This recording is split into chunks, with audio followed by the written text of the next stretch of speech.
When's the last time you went to an arcade? Let's take a quick look at Arcade Monsters in Oviedo, Florida.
So Arcade Monsters has 3 locations: Lido Beach on the west coast, which is near Sarasota, and Oviedo, which is central Florida, and Melbourne on the east coast. So all 3 of those locations are pretty much straight across through the center of Florida, kind of like a belt. So they're all pretty much accessible anywhere in the state you might be. I think I might plan a visit to the Melbourne location next, since I'm on the East Coast, and why not?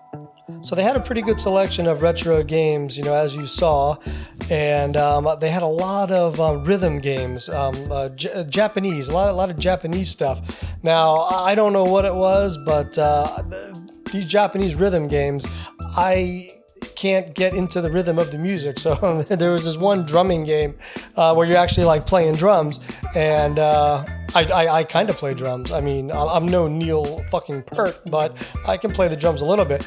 But the rhythm of the game, like between your hi-hat and your cymbal, your snare, your bass drum, I guess I just can't play Japanese music because I couldn't do it. Playing that particular game was actually harder than playing actual drums, so I sucked at that.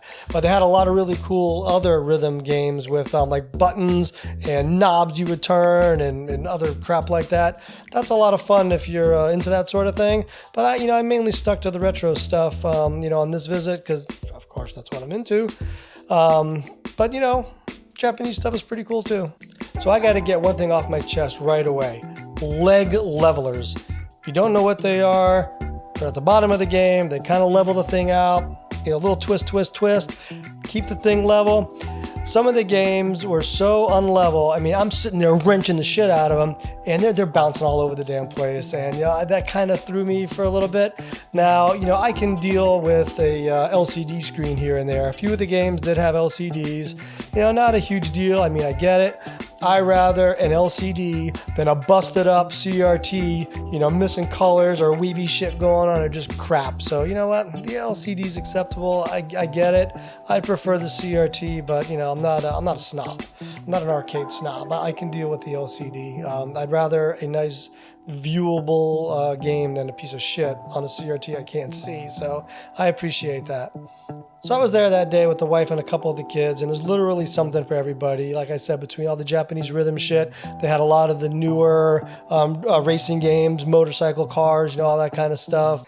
There was also a Vibraduck spotting at the arcade. Caught him playing some Guitar Hero, and later on I bought him a couple of shots. Now, the bar food there was pretty good. We only ate fried pickles and French fries because I don't eat the meat. So, but they had the typical bar food. It all looked pretty good, but they had a lot of anime themed stuff there. And one of the things that we had, like I said, a shot with Vibraduck, we did a couple of One Punch Man shots. Now, I never heard of One Punch Man. I mean, my anime days go as far back as like Akira, and I think that was like way back, was that like 80s or 90s anime? I don't remember. I do like anime, but you know, I don't really watch too much of it anymore. But the place is kind of heavily anime themed and Japanese themed. But anyway, one of the shots that we did was the One Punch Man, and I forgot what it was already. It was some kind of fruity shit with I think vodka, but it was very tasty. It was a pretty big shot, and it was pretty good. They had a lot of specialty drinks, which were tasty. We had a few others too. So if you haven't checked out Viberduck's channel, I'll leave a link down in the description. He does a lot of streaming, a lot of online game play and all that kind of stuff, so check him out. So amongst all the arcade games there, one thing they had which I found was really cool, which I never played before, was Fixit Felix Jr. Now, for those of you who might not know, Fixit Felix Jr. was never a real arcade game, but it was made for the movie Wreck-It Ralph, which, you know, I never saw the movie, but from what I've been told by the younger children, I need to watch the movie. Some of the kids said it sucked, but I still want to watch it anyway. But apparently the arcade game was in the movie, and arcade characters within the movie are trying to like wreak havoc and shit. I don't really know, but the arcade game is awesome. So it's actually a PC game. Like I said, the arcade cabinet is like a Nintendo looking knockoff that Disney, I guess, created. I don't think they would have cannibalized Nintendo cabinets. They probably made it themselves, but it looks like, you know, your typical Nintendo cabinet, and it's a PC inside. And I actually downloaded on the interwebs. I found the actual game, and it's a lot of fun to play too. Can't really play it very well on a keyboard. It's pretty damn hard, but I think I might want to build like a, you know, just build a control panel with the joystick and buttons. I got all that kind of shit laying around anyway, and that way I can just play it on the PC, because apparently Fixit Felix Jr. Kill screens at level 39.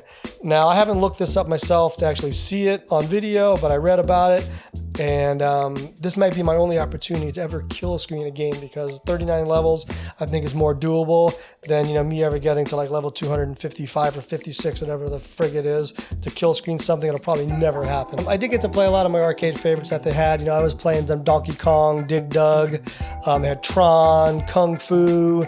I was getting really frustrated with Kung Fu, actually, because I haven't played Kung Fu in a really long time. My most, you know, recent play on that has been on the NES, because the NES version was pretty fun. I love that game. You know, I found it to be, you know, relatively easy compared to my last arcade experience I had. I couldn't even get past the first boss. I mean, that fucking guy with the friggin' stick, I got to him only a couple of times, and I couldn't even beat him. It was the most frustrating thing, you know, but I got to get back to that place and play that, because I love the Data East cabinets. You know, I got the Karate Champ down in the garage, which still requires a lot of work. I haven't touched the fucking thing, but I do have a video on that when I picked it up if you want to check that out. It's a perfectly working game. It's all cosmetic junk that I need to fix on that, so I'm going to get to that one of these days too. So I also got to play, what was it? They had Robotron. I was playing Popeye. You know, a lot of good stuff. So yeah, I also had a good time playing Pac-Man. You got to play Pac-Man. The Pac-Man sitting there behind me, that was a perfectly working machine too. Monitor needs a cap kit. It needs to get cleaned up. I haven't got to that either. You know, I got a lot of arcade crap I still need to work on. The cabinet I'm still building, which I have not yet finished. It's still sitting down there, ready for paint and electronics. And I got a few projects to work on, but, you know, we'll get to this arcade stuff sooner or later. But anyway, you know, it's a pretty cool arcade. I definitely recommend checking it out if you're in the Central Florida area, and or West Coast, East Coast. Check those two out too. Pretty fun place. Hey, thanks for watching, everybody. I'll see you next time.